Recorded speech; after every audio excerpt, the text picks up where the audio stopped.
Республикасының менен боло турган каттамдардын баары токтоду. Өзгөчө Торгарт Иркечтам чегара пунктунда бардык кыймыл аракеттер токтоду. Бул мурундагы ушул Кытайды билесиздер. Чыгыш календары боюнча жаңы жылга дагы өзлөрү дайыма ушул жыл маалында чектөө киргизет. Бирок биз ал чектөөнү азыр күчөттүк. Ал жерге дагы бир дагы кыймыл аракет, адамдардын кыймыл аракеттери жана продукцияны ташып келүү кыймыл аракеттери токтоду. Иштей тургандар менен иштеп, иштебегендер менен анда барып өзүнүн башка жеке менчик чарбасын кылыш керек. Кабинетте ээлеп, кызматтык машинени минип жүрүп, бир районго бир проект тап келбеген акимдер боло турган болсо, салым кошпогон. Андайлар акимдер менен коштошубуз керек биз. Мына азыр биз мыйзам боюнча бүт полномочияны карап атабыз. Райондогу кадр саясатын, айыл өкмөттөргө болгон таасириңерди, жерди трансформациялоо маселелерин баарын сиздерге берели деп атабыз. Ал үчүн силер өзүңөр кыймылдашыңар керек да.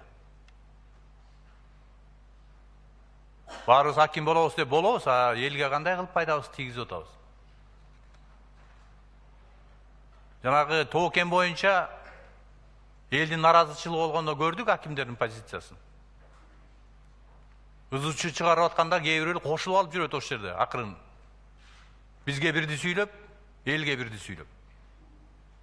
Мына ушулардын баарын карашыбыз керек. Эл өзү көтөрмөйүн, бир да маселени көтөрбөсүңөр. Экология бузулуп аткан маселесин көтөрөсүңөр, көтөргөн жоксуңар.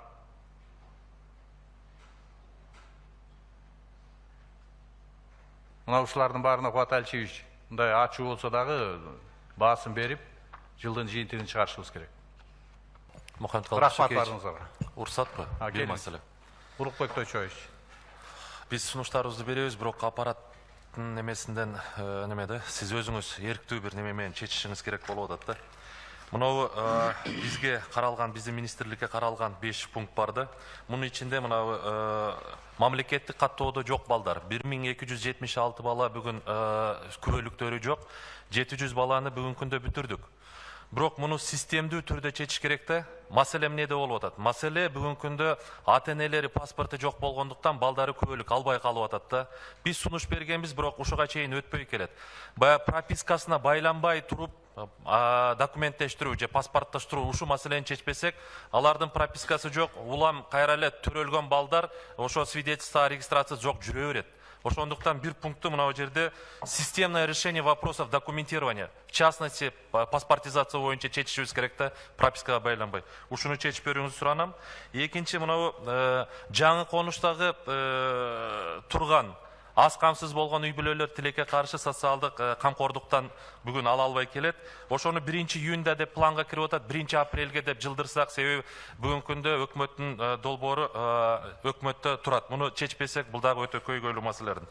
Анан үчүнчүсү, мынау социалдык контракттарды жайылтуу боюнча 1-октябрь болуп калыптыр да. Ушуну биз 1-апрелден быйыл ишке киргизип иштесек, анан бул жерге донорлардын эсебинен деп жазылып калыптыр, бюджетти деп жазып койсок, себеби өткөн жумада биз Алтынай Сейитбекова менен сүйлөшкөндө биздин бюджеттин алкагында дагы мүмкүнчүлүк берсеңиздер деп бул проектте ушундай чечилип атат. Анан 1-октябрь, анан бюджетный средстваны да киргизип койсоңуздар. Эске алалык. Анан дагы бир маселе, мына 5 эле пункт бергиле дегенден, быйыл балдарды коргоо жылы болгондуктан негизги багыттар ошого болуп калды. Бирок өткөндө сиз менен бир маселени макулдаштык эле да. Мына быйыл былтыр 1-январдан инвалид балдардын ассистентинин кызматын киргизүү боюнча маселени киргиздик. 6,5 миң баланын ата-энеси бүгүн айлык алып атат. Аябай ыраазычылыгын билдирип атат. Бирок ошол эле учурда 18ден ашканда ушул токтоп калып атат да. Сиз менен сүйлөшкөндө сиз макулдук бердиңиз эле, бирок өкмөттүн иш планына кирбей калды. Ушуну дагы бир киргизип берсек, кийинип анан бюджетке кандай таасири бар, аны талкуулайлык, макулбу? Анан кийин чечим. Бирок мен колдойм бул маселелерди. Ушуну колдоп берсек. Качан киребиз, аны бюджеттин немеси менен талкуулайлы. Рахмат. Талабек Насырович, ушарын бер. Урматтуу Мухаммед Калдышевич, менде бир сураныч бар эле. Мына Буга чейин да кат менен кайрылдык эле да Ош шаарында автобекет боюнча чоң мындай көйгөй болуп атат да. Анан жол тыгындары да пайда болуп атат. Эми өзүңүз билесиз, баягы центрдеги автобекет буга чейин менчиктештирилип кеткен экен. Бүгүнкүндө Минтранстын баласында турган ошол автобекет бар, бирок мындайча айтканда азыр базарга айланып кетип атат да. Ошону биз каттагы жолдогон элек, эгер бизге өткөрүп берилсе, сиз протоколго кошуп, протокол тапшырма берсеңиз, биз азыр как раз бюджетти каратабыз, быйыл ремонттоо иштерин жүргүзүп, бир мындай шаарга ыңгайлуу шарт түзүлөт эле да. Бул дагы мына региондорду өнүктүрүү жылына карата ошо бир жакшы иштер болот эле да. Буга чейин да кат жолдогонбуз, бирок мындай жооп болбой атат да. Аны карайлык, карап, менин оюм боюнча дагы ошол жана эски Союз убагында калган автовокзалдар боюнча саясатты өзгөртүшүбүз керек. Ал жерде мамлекеттен өзүнчө бизнес кылып отурушат. Аны дагы ошол рыноктук механизмдер болсо, жергиликтүү бийлик башкарса ошого бериш керек. Мен деле Ошто көрдүм ал жерге. Алдарда автовокзалдан эч кандай эмес жок, мындай көрүнүш жок. Бүт баары камок коюлган, соода точкалары коюлган, шаардын өзүнүн көркүн бузуп атат. Бишкектеги автовокзалдарды карашыбыз керек азыр. Өзүнчө бир структура кылып, ошонун кереги барбы жокпу, аны да карайлы. Мына Жанат Саматович, суроону бергиле, маселени коелук да, чечип берели. Райондордо автовокзалдардын баары жок болду да. Мен билем, кээ бир автовокзалдарды алып барып бизнес, офис кылып алышкан жакшынакай. Аларды эмне үчүн аларга жол бергенбиз, менчиктештиргенге? Мына ушундай маселелер бар да. Же менчикке биротоло бериш керек. Же болбосо мамлекетте бир система иштеш керек. Ошону карайлы да, Кубат Айчевич, автовокзал маселеси боюнча дагы менде жакшы маалыматтар бар, аны чечебиз аны. Оору чыккан шаарда биздин маалымат боюнча 50-ге жакын жараныбыз болгон.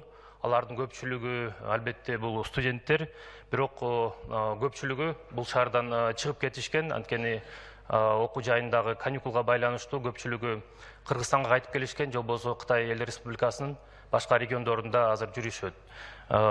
Биздин Пекиндеги элчилигибиздин маалыматы боюнча азыркы мезгилде бул шаарда 15 жараныбыз бар. 15 жараныбыздын 14-тү биздин студенттер, бир кишиси болсо ал жерде ишмердик менен алектенген жараныбыз экен.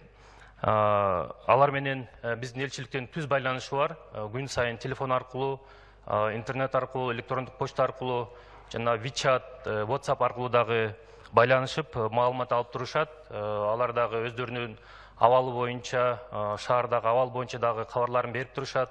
Кыргызстандагы ата-энелери менен, туугандары менен дагы байланышып тургандыгы боюнча кабарларды беришүүдө.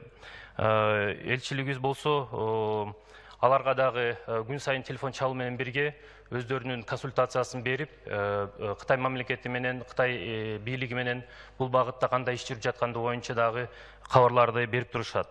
Албетте алардын арасында Кыргызстанга кетүүгө дагы даярданып турган жарандарыбыз бар. Кээ бирлери билеттерди алып кетүүгө дагы даярданып жатышат. Айта кетчү нерсе, азыркы мезгилде Кытай бийлиги тарабынан ушул Ухань шаарындагы чет элдиктерди кандайча алып кетүү боюнча айыл чечим кабыл алына элек. Ошондуктан Борбордук Азиядагы башка мамлекеттер, жалпы эле СНГ мамлекеттеринин ошол шаарда жайгашкан жарандарды дагы азыр алып чыгып кетүү боюнча иштери каралып жатат. Айта кетчү нерсе, биздин жарандарыбыздын арасында ооруп, сыркоологондор катталган эмес. Бул тууралуу өздөрү дагы биздин элчиликке билдиришкен. Анын биздин жарандарыбыз дагы кайрылып жатышат. Биздин жалпыга маалымдоо каражаттарыбыз бул абал боюнча дагы туура так маалыматты берси деп суранып атышат. Анткени кээ бир массалык маалымат каражаттарына туура эмес маалыматтар чыгып кетип, алардын ата-энелери, бир туугандары дагы кооптонуп жаткандыгын билдиришүүдө.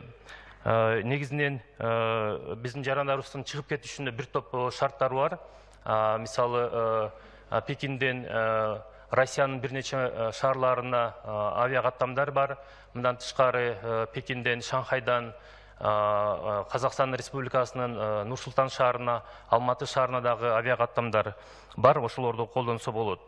Эгерде биздин жарандарыбыз тарабынан, же болбосо алардын Кыргызстандагы ата-энелери болобу, туугандары тарабынан, жакындары тарабынан кандайдыр бир суроолор болсо, же болбосо жардам керек болсо, биздин Кытай Эл Республикасындагы элчилик менен түздөн-түз байланышка чыкса болот. Мындан тышкары Бишкекте жайгашкан Тышкы иштер министрлигинин консулдук департаментинин менен дагы түз байланышса болот. Уруксат берсеңиз, алардын номерларын дагы мен берип кетсем, Кытай Эл Республикасында биздин элчиликтин номерлары 86 132 60 20 36 80, жол болсо 86 135 81 90 28 01. Бул биздин элчиликтин күнү түн иштеген номеру. Кайталап коелучу, үзү бир телефон номерин, көп телефон болуп кетти азыр. Неметип калып. Биринчи номеру. Биринчи номер деп айтып. 86 132 20, кечиресиздер, коду 86 132 60 20 36 80. Бул биринчи номер. Экинчи номеру коду 86 135 81 90 28 01. Мындан тышкары Бишкектеги биздин консулдук кызмат департаментиндагы номерин берип койсом, алар менен дагы WhatsApp аркылуу байланышса болот. Номеру 0551 31 20 00. Рахмат. Мен да кошумча айтып кетер элем, урматтуу мекендештер. Мынакей азыр Ухань шаарынын өзүндө 15 биздин жараныбыз бар экен. Алар менен дагы мен ойлойм туугандары чыгып койсо, мына азыр Алтынай Сейитбековна да чыкса болот, вице-премьер. Ушуларга чыгып, ошол балдар менен байланыш кандай болуп атат, алардын акыбалы кандай экен. Биздин берген маалымат боюнча, Тышкы иштер министрлиги жана элчилик берген боюнча, алардын ден соолугу жакшы, өздөрүнчө жанагыдай жашаган жатаканаларында жана жашап аткан квартираларында турат деп. Алар себеби дегенде Кытай мамлекетинин талабы ошо көчөгө аз чыгыш керек. Себеби дегенде көчөнүн баары, шаардын баары жанагыдай өзүнчө дезинфекция болуп, ар кандай процедуралар жүргүзүп атат. Балким ошол үйлөрүнөн, анан жатаканалардан чыга албай атса, ошол улам-улам байланышка чыгып турганы бизге дагы абдан маанилүү деп. Биз дагы азыр эми авиакомпаниялар менен да байланышып турабыз. Эгерде учабыз дегендер болсо, билеттерин кандай кылып алышат, кандай бир кыйналыштар болсо, же болбосо маселелер боло турган болсо, алар дагы биз оперативдүү түрдө жардам берүүгө өкмөт даяр.